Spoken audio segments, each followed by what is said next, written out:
Class ரூமில் டாப்பில் உட்காந்து கிளாஸ் ரூமை கவனிக்கிறது, இல்லாத கேக்கை வெட்டி செலிப்ரேட் பண்ணுறது, ஐட்டம் டான்ஸில் ஆடுற ஆக்ட்ரஸ்க்கே டஃப் கொடுக்குற அளவுக்கு ஹாஸ்டலில் டான்ஸ் ஆடுறது, வாத்தியார் பாடம் நடத்திட்டு இருக்கும்போது பின்னாடி உட்காந்து நொறுக்கு தீனியை நொறுக்கிறது, கிளாஸ் ரூம்குள்ள நுழைஞ்சா இது கிளாஸ் ரூம் தானா இல்லைனா ஃபோன் கடையா அப்படின்னு கன்ஃபியூஸ் ஆகிற அளவுக்கு ஃபோனை சார்ஜில் சொருகி வைக்கிறது.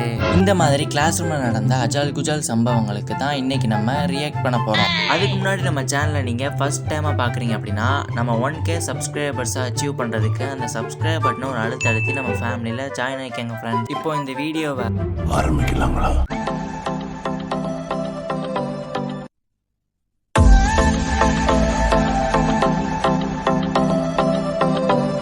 எல்லா பசங்களுமே படிச்சு தான் டாப்புக்கு வரணும்னு ஆசைப்படுவாங்க.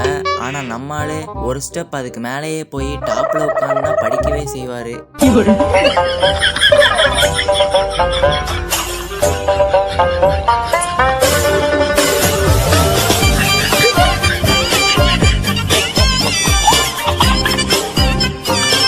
யார் சாமி எங்கிருந்து வந்திருக்கான்?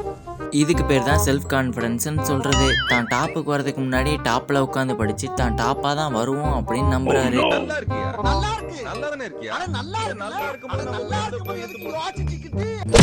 டேய், இதுக்கு பேர் செல்ஃப் கான்ஃபிடன்ஸ் ஆடா. இதுக்கு பேரெல்லாம் குரலி வித்தையா?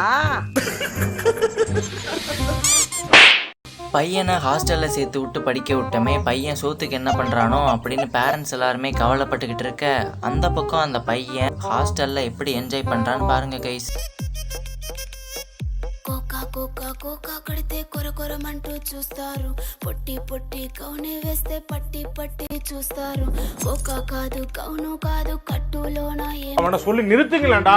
அவன் நிறுத்துற அந்த லூசுக்கு மட்டும் வந்துட்டே இருக்கான் போற. பெண்ணை பார்த்து நிலவை பார்த்தேன், நிலவின் ஒளி இல்லை.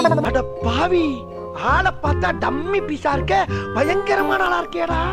பையனை ஹாஸ்டலில் சேர்த்து விட்டோமே, என்னாச்சோ ஏதாச்சோ அவன் என்ன பண்ணுறானோன்னு தெரியாமல் கவலைப்பட்டுட்டு இருக்கிற பேரண்ட்ஸ் அந்த பக்கம் இருக்க, இந்த பையன் என்னடானா ஐட்டம் டான்ஸில் வர ஆக்ட்ரஸ்க்கே டஃப் கொடுக்குற அளவுக்கு டான்ஸ் ஆடுறான்.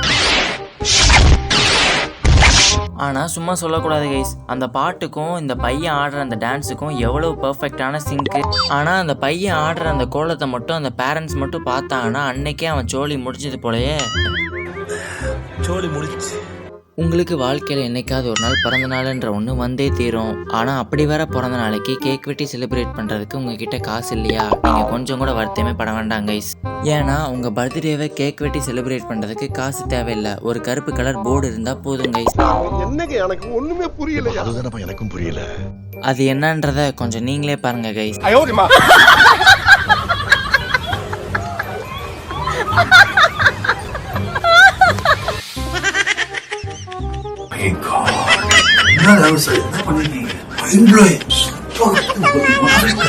என்ன இப்போ உங்களுக்கு நம்பிக்கை வந்துருச்சா? காசே செலவு பண்ணாம கேக் வெட்டி உங்க பர்த்டேவை செலிப்ரேட் பண்ணிடலாம்னு. எங்க இருந்து தான் இவங்களுக்கு இப்படிப்பட்ட ஐடியாலாம் வருதோ எனக்கு தெரியல கைஸ். கேக்குக்கு கேக் வெட்டின மாதிரியும் ஆச்சு, அதே நேரத்தில் காசு செலவு பண்ணாத மாதிரியும் ஆச்சு. ஜப்பான்கார என்னென்னமோ கண்டுபிடிக்கிறா, நான் எதை கண்டுபிடிச்சிட்டு வந்து. நான்லாம் ஸ்கூல் படிக்கும்போது யாராவது கிளாஸுக்கு ஃபோன் கொண்டு வந்து மாட்டிக்கிட்டாங்கன்னா டான் படத்தில் வர்ற பூமிநாதன் மாதிரி எத்தனை தடவை சார் சார் சார் சார்னு கெஞ்சினாலும் ஃபோனை திருப்பி தர மாட்டாங்க. ஆனால் அதுவே இந்த கிளாஸ் ரூமில் எத்தனை பேர் ஃபோனை வாங்கி வைக்கிறது? என்னையா ஓவரா பேசுறான தவிர பாம்ப வெளிய விட மாட்டேங்கிறானையா. அந்த கொடுமையை நீங்களே கொஞ்சம் பாருங்க கைஸ்.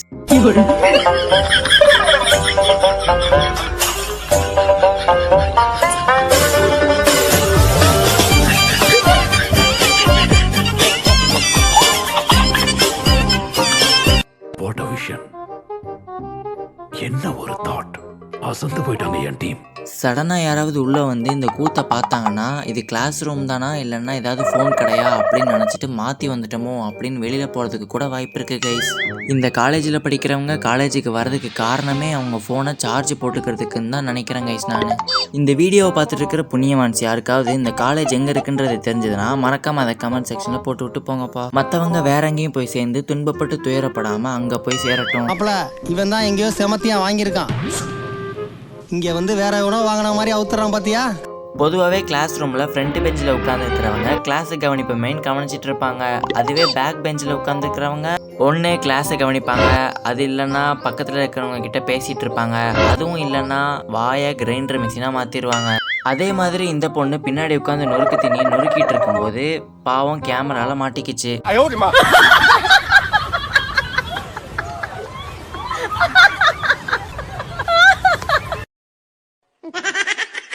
எப்ப பார்த்தாலும் சோறு சோறு சோறு.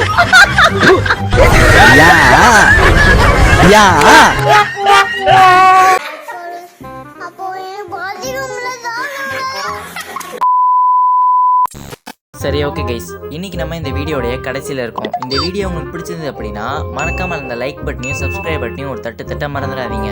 அடுத்த வாரம் இதே மாதிரி இன்னொரு நல்ல வீடியோவில் சந்திக்கலாம். Catch up later.